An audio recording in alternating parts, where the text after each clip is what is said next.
Pourquoi la multipotentialité est selon moi une arnaque? Bonjour et bienvenue à toi sur cette nouvelle vidéo de la thérapeute du biz. Je m'appelle Jasmine, je suis hypnothérapeute spécialisée sur l'accompagnement des entrepreneurs et aujourd'hui je vais te partager mon point de vue sur le phénomène de la multipotentialité. Pour longtemps, jusqu'à il n'y a pas si longtemps que ça, je me qualifiais moi-même de multipotentiel. Pourquoi? Parce qu'en fait, ça fait 6 ans que je suis dans l'entrepreneuriat et tout au long de mon parcours, même si j'avais quand même une ligne directrice qui est l'hypnose, je changeais souvent de posture. Même si pendant longtemps, j'ai accompagné des personnes qui souffraient de maladies digestives, je me suis sentie très rapidement, on va dire, bloquée, coincée dans ce rôle et dans ce titre. Et j'avais, au bout de 3 ans d'accompagnement dans ce domaine, j'avais une furieuse envie d'explorer autre chose. Et en fait, ce qui s'est passé, c'est qu'après ces 3 ans, j'ai expérimenté un tas et des tas de choses en fait. Et dans tous ces domaines, à chaque fois que je commençais un projet, je me voyais vraiment à fond dedans. J'ai dit, voilà, c'est ça qui est fait pour moi finalement. Et ça a touché mais beaucoup de choses. Et à chaque fois que je commençais cette nouvelle aventure, je me voyais vraiment aller loin dans cette aventure. Je me projetais loin sur plusieurs années en étant convaincue que cette activité était la bonne. Et en fait, effectivement, je mettais en place des choses pour pouvoir créer un business qui allait durer dans le temps.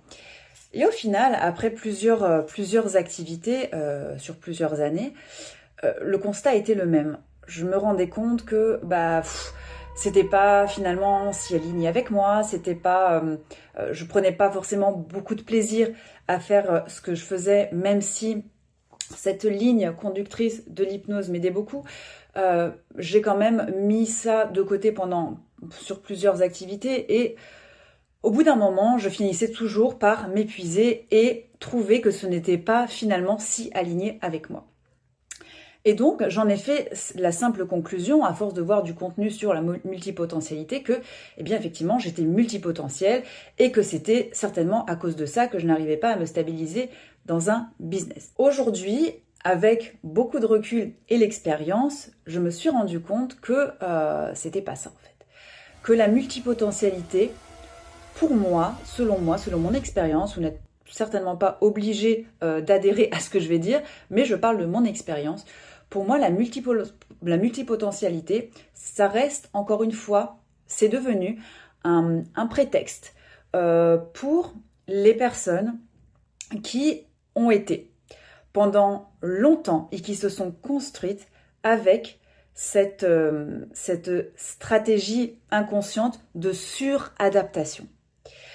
Les personnes qui ont vécu en étant suradaptées dans plusieurs domaines de leur vie et très souvent depuis l'enfance ont du mal à rester ancrées dans une activité ou dans un projet parce que la vie a fait qu'elles ont dû se suradapter pour pouvoir, entre guillemets, survivre et pouvoir avoir un système nerveux plus ou moins régulé.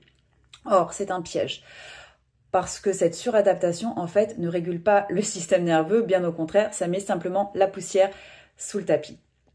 Et pourquoi je parle de ça? Parce que, en fait, quand tu te suradaptes, tu ne peux pas être profondément ancré dans ton toi, dans le soi. Tu mets de côté tes qualités divines qui te sont propres, tu mets de côté ton authenticité et ton unicité pour pouvoir être adapté au monde qui t'entoure. Une stratégie de survie. Et quand tu fais ça, quand tu es dans cette dynamique-là, eh bien, tu ne te rends pas compte. Encore une fois, c'est totalement inconscient. Et donc, quand tu vas voir des personnes qui réussissent dans tel ou tel domaine, tu dis, ouais, voilà, tu es interpellé par la profondeur des personnes qui réussissent, par leur succès. Et tu dis, voilà, c'est ça que je veux. Et tu vas simplement adapter ta stratégie sur un modèle, sur ce modèle qui te donne envie, qui t'attire, alors qu'en fait, ce n'est pas toi.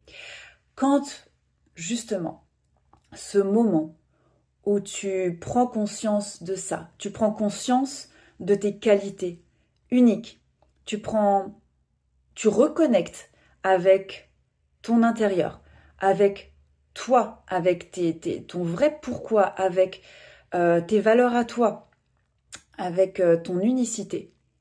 Là, tu commences à avoir un regard totalement différent sur toi, sur la vie et sur ton ou tes business. Tu vas avoir une ligne conductrice qui va progressivement se dessiner parce qu'elle sera, on va dire, nourrie, enracinée par toi et pas par un modèle tierce. Et l'alignement, c'est ça en fait. Et c'est un chemin qui est long parce qu'en fait, c'est un peu comme si que quand tu t'éparpilles, tu as envie d'entreprendre, tu fais un projet puis un autre, un projet puis un autre. Visualise-toi un peu comme un oignon. Un oignon qui a plusieurs couches. Et tous ces projets, en fait, sont simplement un bruit qui devient un brouillard mental et qui t'éloigne, en fait, de ton authenticité. Donc, prends cet oignon et progressivement, tu enlèves les couches. Voilà, jusqu'à avoir le cœur. L'objectif, c'est ça. C'est de pouvoir commencer à enlever toutes ces couches qui font du bruit autour de toi, mais qui te déconnectent de ton authenticité et de ton unicité. Ce travail, il est puissant, il peut être long, mais il est indispensable si tu veux vraiment avoir un business qui te correspond à toi et qui est aligné avec toi et qui fonctionne. Parce qu'en fait, un business qui fonctionne, c'est un business qui est totalement aligné et un business qui perdure en fait dans le temps.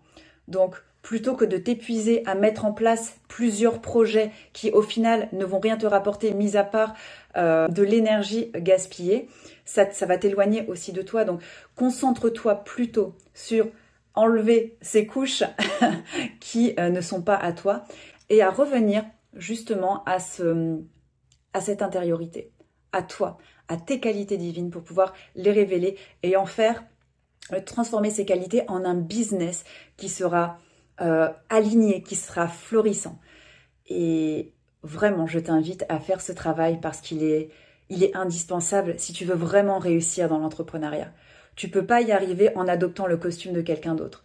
Tu es toi, tu es unique et c'est ça qui fait ta force. Donc, va chercher en toi tes qualités intrinsèques divines. Va chercher en toi tes valeurs, tes drivers et ne regarde pas à droite, à gauche. Fais ce travail intérieur et tu verras que tout va commencer à se dessiner au fur et à mesure.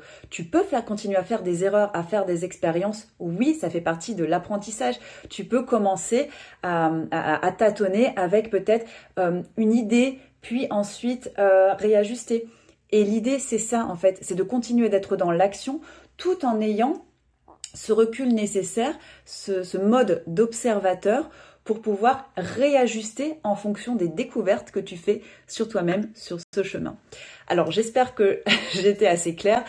J'avoue que quand je suis passionnée par quelque chose, il m'arrive d'être un petit peu éparpillée, mais j'ai essayé d'être claire et précise dans mes explications. Donc pour conclure cette vidéo, pour moi, la multipotentialité est une arnaque et simplement un moyen de plus d'accepter ta déconnexion à toi-même. Parce que quand tu es vraiment connecté à toi-même, à tes qualités divines et à ton unicité, tu as ton chemin qui se dresse devant toi.